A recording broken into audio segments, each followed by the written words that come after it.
Tuesday morning നേരത്തെ തന്നെ നമ്മൾ പോകുന്നത് രാധാകൃഷ്ണ ടെക്സ്റ്റൈൽസിലേക്കാണ്.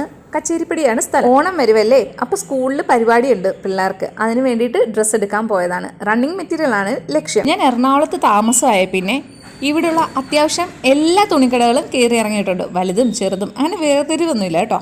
കൂട്ടത്തിൽ പോക്കറ്റ് ഫ്രണ്ട്ലി ആയിട്ട് എനിക്ക് ഷോപ്പ് ചെയ്യാൻ പറ്റിയ കടയാന്ന് തോന്നിയത് രാധാകൃഷ്ണൻ. എൻ്റെ കയ്യിലിരിക്കുന്ന ആ പർപ്പിൾ മെറ്റീരിയൽ കണ്ടോ, അതിൻ്റെ വില എന്ന് പറയുന്നത് 25 രൂപയാണ്. അതൊരു 1/2 മീറ്റർ വരും. നമുക്ക് സ്ലീവ്ലെസ് ആയിട്ടുള്ള ഒരു ബ്ലൗസ് അഡ്ജസ്റ്റ് ചെയ്ത് തയ്ക്കാൻ പറ്റും. പിള്ളേർക്കാണെങ്കിൽ ക്രോപ്പ് ടോപ്പ് ഒക്കെ തയ്ക്കാൻ പറ്റും കേട്ടോ. കസ്റ്റമേഴ്സിന് ആവശ്യമുള്ളത്രയും തുണി മുറിച്ച് കൊടുത്തിട്ട് ഈ ഏറ്റവും ലാസ്റ്റ് വരുന്ന പീസുകളൊക്കെ ഉണ്ടല്ലോ, അതാണ് ഈ കുറഞ്ഞ വിലയ്ക്ക് വിൽക്കുന്നത്. ഒരു ദിവസം ഞാൻ ചോദിച്ചു, എന്താ ഇത്രയും വില കുറഞ്ഞ് കിട്ടാൻ കാരണമെന്നേ. സ്വന്തം ആവശ്യത്തിന് വേണ്ടിയിട്ടുള്ള തയ്യൽ പരിപാടികളൊക്കെ ഞാൻ തന്നെയാണ് ചെയ്യാറുള്ളത്. അതുകൊണ്ട് എനിക്കിത് ഭയങ്കര ലാഭമാണ്. പക്ഷെ പുറത്ത് കൊടുത്ത് തയ്ക്കുമ്പോൾ എത്രമാത്രം ലാഭമുണ്ടെന്ന് എനിക്കറിയില്ല. അപ്പോൾ ഇതെല്ലാം കഴിഞ്ഞിട്ട് ആസ് യൂഷ്വൽ നമ്മളൊരു ജ്യൂസൊക്കെ കുടിച്ചു നേരെ വീട്ടിലേക്ക് പോയി.